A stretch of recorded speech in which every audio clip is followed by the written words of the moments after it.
Assalamualaikum warahmatullahi wabarakatuh dan salam sejahtera. Hai semua murid-murid, apa khabar? Diharapkan semua berada dalam keadaan sihat sejahtera. Hari ini kita akan tengok Sains Tahun 2, tajuk yang seterusnya di dalam topik kemahiran saintifik, iaitu kemahiran manipulatif sains. Okey murid-murid, yang pertama sekali kita akan tengok objektif pembelajaran kita pada hari ini, iaitu kita perlu memahami apakah itu kemahiran manipulatif.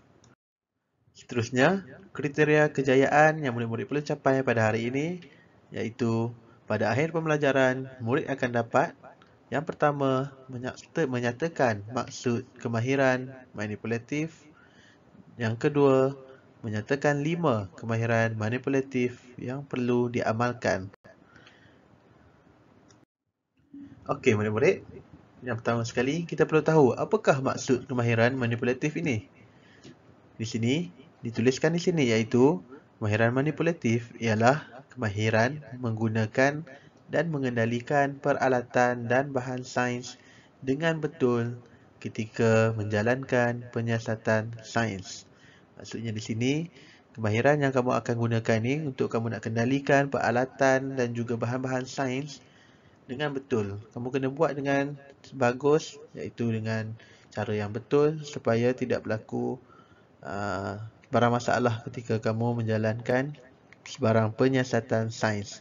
Tak kisahlah kamu nak buat eksperimen, uji kaji, mesti kita kena amalkan kemahiran yang betul.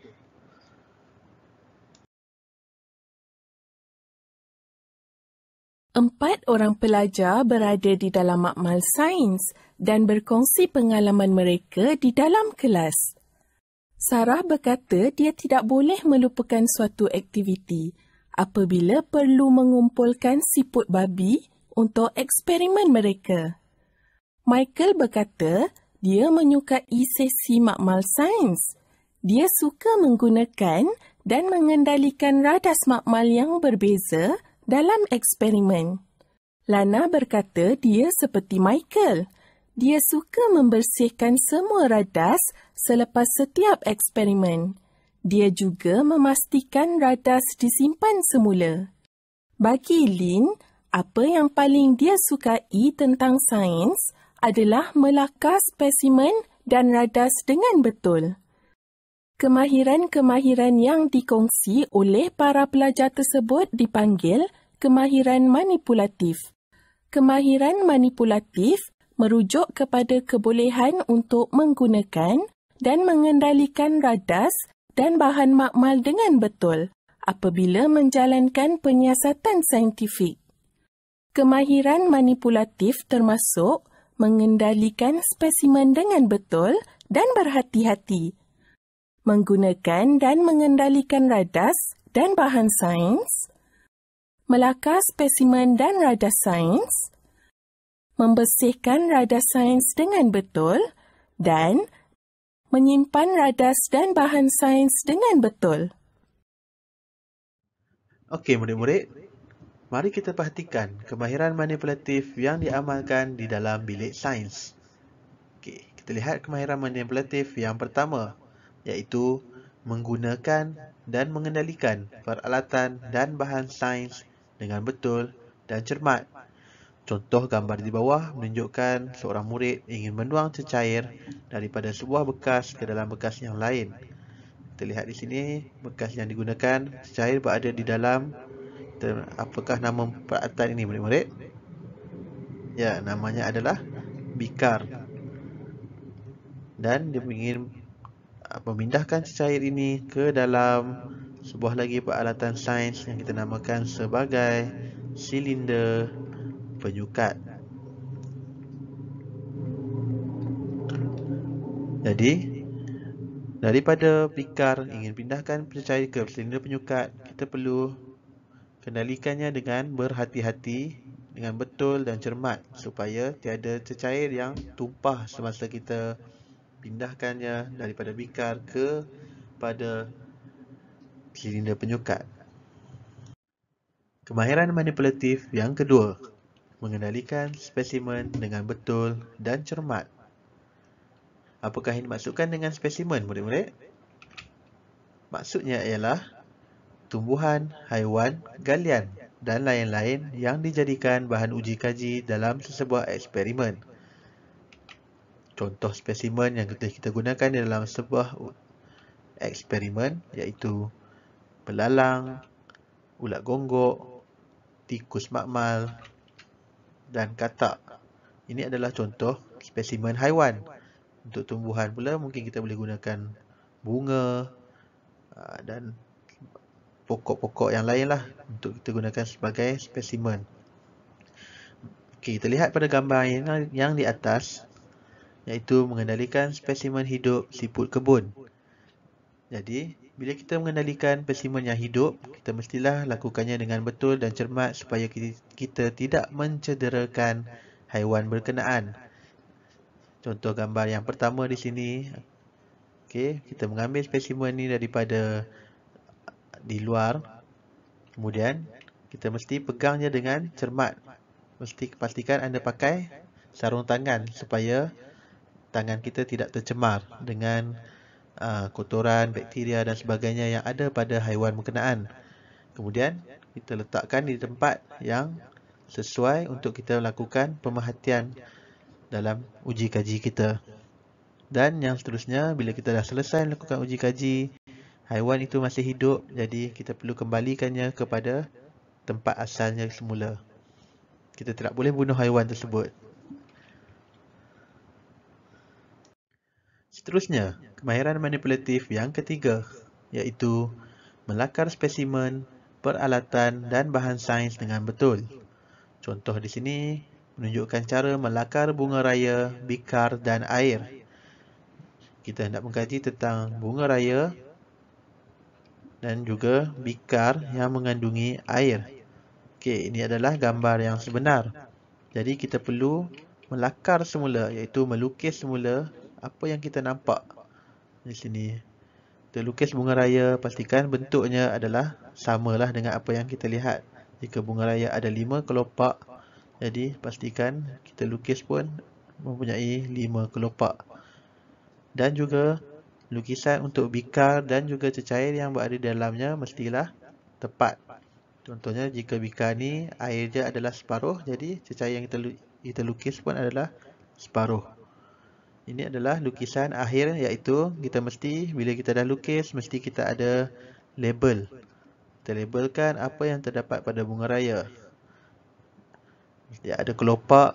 Okey, untuk peralatan pula kita ada bikar, kita labelkan di mana satu bikar dan yang mana satu air.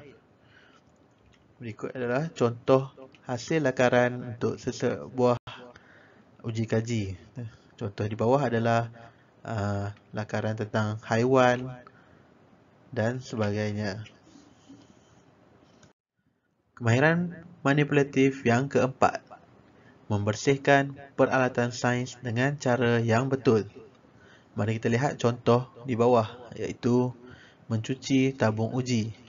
Apabila kita melakukan sesuatu uji kaji ataupun eksperimen menggunakan tabung uji yang diletakkan cecair di dalamnya, setelah kita selesai, cecair berkenaan yang tidak digunakan lagi kita tuangkan ke dalam sinki yang mana air paip mengalir. Pastikan air paip itu mengalirlah supaya cecair tadi tidak melekat di sinki. Kemudian setelah itu kita cuci bahagian dalam tabung uji ini dengan menggunakan satu berus khas yang mana dia boleh masuk ke dalam tabung uji berkenaan supaya kotoran di dalam tabung uji itu boleh dicuci.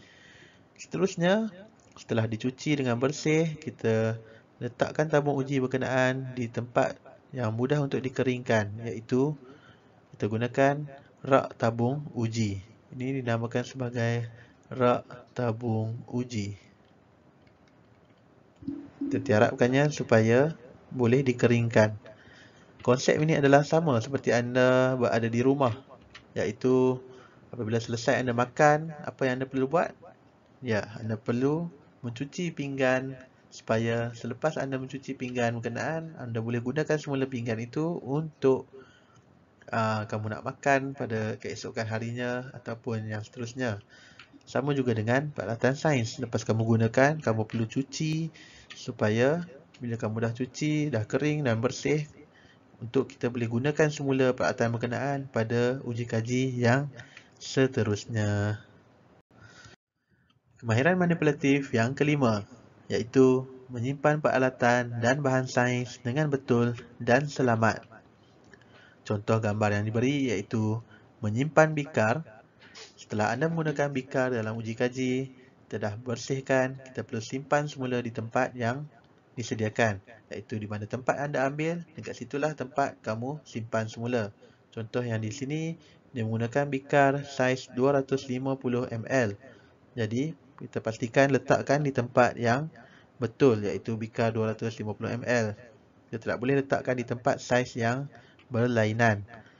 Ini memastikan kita punya peralatan tersusun dengan kemas. Yang seterusnya, menyimpan kanta pembesar.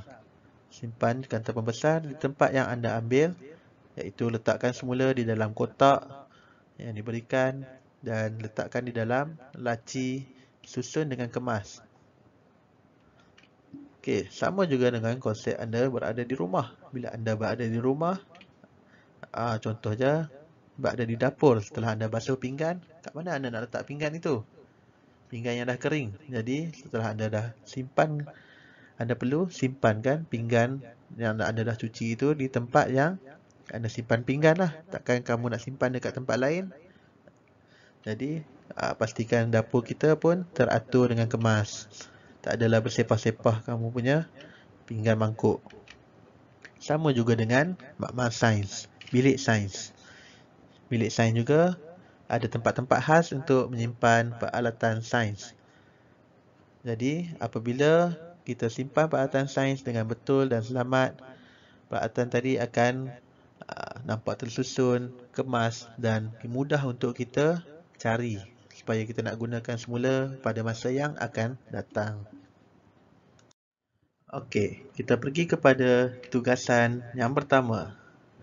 Tugasannya adalah bina peta pengurusan grafik yang menyenaraikan kemahiran manipulatif yang telah dipelajari dalam bentuk yang kreatif mengikut kreativiti masing-masing. Anda boleh lakukan ini di dalam buku tulis anda masing-masing. Masa yang diberi adalah 5 minit. Anda perlu buat peta grafik yang kreatif. Terpulang kepada kreativiti murid-murid ya. Okey, murid-murid, mari kita lihat contoh jawapan bagi tugasan membina peta grafik kemahiran manipulatif. Di sini kita senaraikan 5 kemahiran manipulatif yang telah kita belajar, iaitu kita ada yang pertama, menggunakan dan mengendalikan peralatan dan bahan sains dengan betul dan cermat. Yang kedua, kita ada mengendalikan spesimen dengan betul dan cermat. Yang ketiga, melakar spesimen, peralatan dan bahan sains dengan betul. Yang keempat, menyimpan peralatan dan bahan sains dengan betul dan selamat. Dan yang kelima, membersihkan peralatan sains dengan cara yang betul. Pastikan murid-murid ada 5 kemahiran manipulatif di dalam peta minda ataupun peta grafik anda. Okey, kita lihat pada tugasan yang kedua. Tugasan ini lebih mudah, iaitu murid-murid perlu menggunakan buku aktiviti di muka surat 10. Lengkapkan jawapan yang betul di tempat kosong. Murid-murid boleh buat dalam tempoh 5 minit yang diberi. Okey murid-murid, setelah anda menjawab soalan yang anda dapat dalam buku aktiviti muka surat 10 ini, mari kita lihat apakah jawapan yang betul bagi soalan berkenaan. Kita lihat arahannya, padankan kemahiran manipulatif yang diamalkan oleh murid dengan gambar berikut. Yang pertama, gambar apa itu murid-murid? Ya, gambar sedang mencuci peralatan sains. Jadi, kemahiran manipulatif yang diamalkan adalah membersihkan peralatan sains dengan cara yang betul. Nombor 2. Gambar memegang spesimen ataupun siput. Jadi, apakah kemahiran manipulatif yang diamalkan? Ya, jawapannya adalah mengendalikan spesimen dengan betul dan cermat. Dan yang terakhir, yang ketiga, gambar berkenaan adalah tentang yang seterusnya kemahiran manipulatif menyimpan peralatan dan bahan sains dengan betul dan selamat. Jadi murid-murid, jika anda mendapat semua betul di sini, anda akan dapat 3 markah. Jadi murid-murid boleh tandakan jawapan yang betul dan tuliskan markah anda.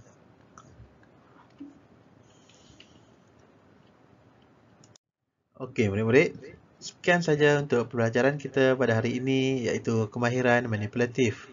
Cikgu harap kamu semua sudah boleh mengingat 5 kemahiran manipulatif yang perlu murid-murid amalkan semasa kita ingin menjalankan uji kaji semasa di dalam bilik sains. Jadi, setakat itu saja pembelajaran kita pada hari ini. Sekian, terima kasih. Selamat belajar.